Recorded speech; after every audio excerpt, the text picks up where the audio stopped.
Ternyata presentasi bisnis yang disertai cerita jauh lebih menarik dan berenergi serta mudah diingat oleh peserta, termasuk saya. Saya pun akhirnya penasaran ya, mencari tahu tentang kekuatan storytelling dalam bisnis. Kenapa? Karena presenter-presenter, para pimpinan yang presentasinya menggunakan storytelling itu mendapat sambutan yang jauh lebih besar dibandingkan yang hanya menyajikan angka-angka.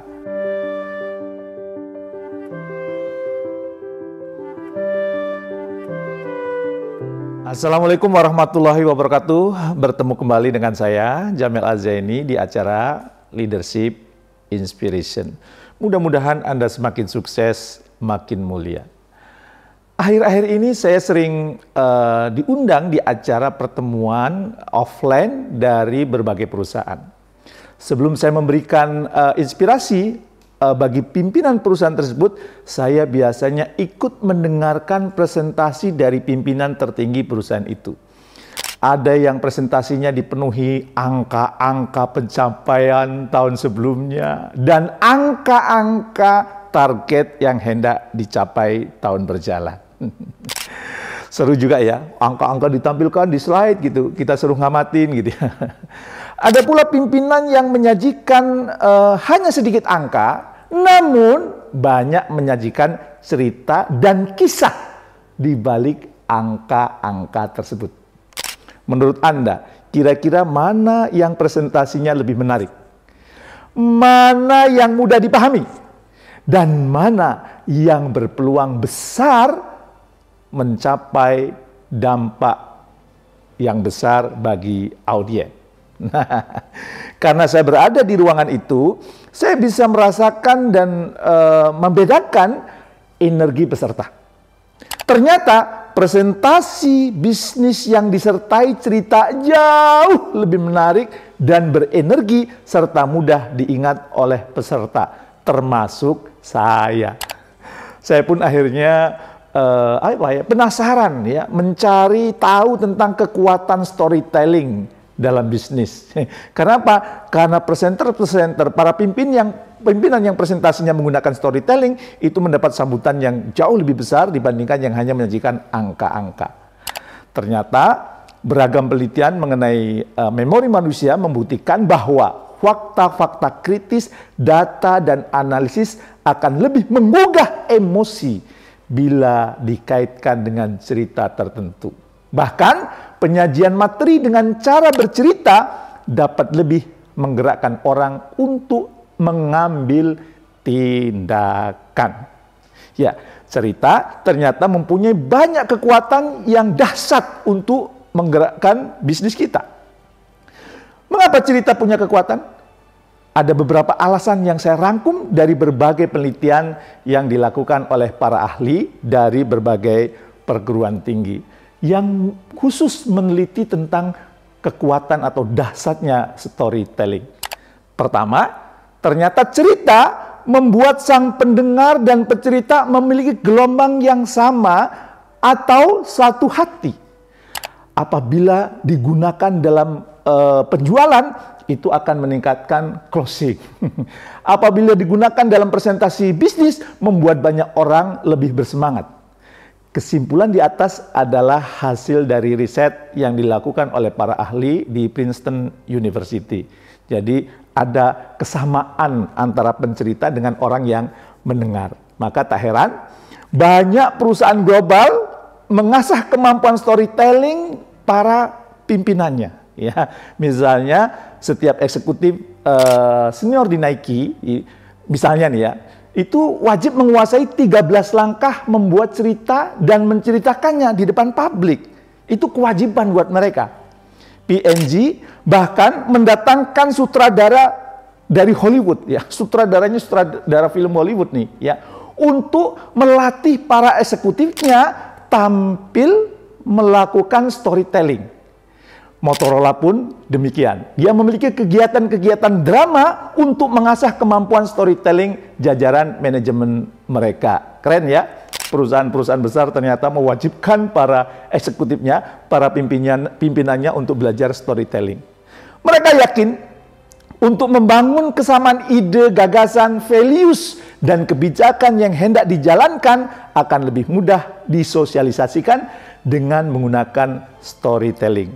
Dan memang itu telah terbukti dan diyakini oleh mereka. Yang kedua, ternyata cerita bisa mengubah perasaan, sikap, dan perilaku dengan cara yang sangat halus. Ya. Mengapa ini bisa terjadi? Karena saat cerita ditampilkan oleh sang pencerita dengan tepat, ya, akan membuat audien memproduksi 3 hormon. Ya, 3 hormon yang dominan yaitu kortisol, ya, oksitosin, dan dopamin. Ya. Hormon kortisol itu membuat para pendengar fokus kepada pencerita dan mendengarkan sepenuh hati. Sementara hormon oksitosin yang sering disebut hormon cinta memunculkan empati dan membuat pendengar fokus pada cerita dari sang pencerita. Nah, sementara hormon dopamin akan membuat sang pendengar lebih optimis dan terdorong untuk action. Ya, keren nih, ya. Dengan munculnya hormon-hormon tersebut, ya, dalam takaran yang pas, maka audiens, ya, atau pendengar akan terpengaruh dengan ucapan sang pencerita tanpa ia sadari. Audien akan mengikuti apa yang ditampilkan oleh storyteller.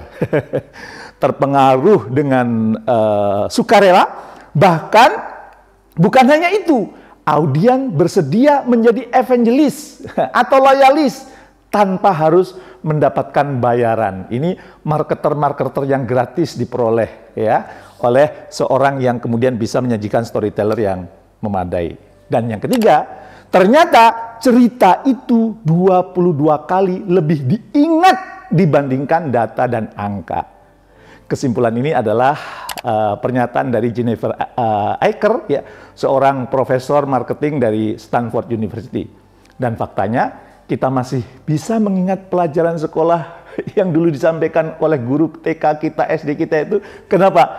Pasti itu kalau dia menyampaikannya dengan bercerita. Ya, nah, saat saya bertemu dengan para peserta training saya belasan tahun yang lalu, mereka itu sering mengatakan, "Babe, saya masih ingat loh cerita Babe tentang ini dan itu," ya. Bahkan ketika saya tanya, apa itu inti ceritanya? Mereka masih bisa menyebutkan dengan sangat sempurna. Ini pertanda bahwa memang cerita itu tertanam kuat di hati audien, di hati orang yang mendengarkan. Apalagi untuk orang Indonesia. Cerita, dongeng, kisah adalah hal yang sangat dicintai. Untuk itu, tontonan sinetron, sandiwara lebih disukai dibandingkan diskusi ilmiah yang menyajikan angka dan data. Sebagai seorang pemimpin, ya, saatnya Anda membangun bisnis, membangun tim, dan karir dengan kekuatan cerita. Dengan menjadi seorang storyteller atau pencerita, Anda bisa membunyikan angka menjadi sesuatu yang lebih bermakna dan mempunyai kekuatan untuk menggerakkan tim Anda. Selain itu, dengan kekuatan cerita, pesan yang hendak Anda sampaikan menjadi mudah diingat dan secara halus dan penuh sukacita anggota tim akan mengikuti apa yang Anda minta. Tulus mengerjakannya, asik mengerjakan tanpa mereka kadang sadari. Tetaplah menjadi pemimpin yang benar-benar memimpin dengan memiliki keahlian sebagai seorang storyteller. Dan tentu kemampuan ini akan menjadikan Anda semakin sukses, mulia. Terima kasih. Assalamualaikum warahmatullahi wabarakatuh.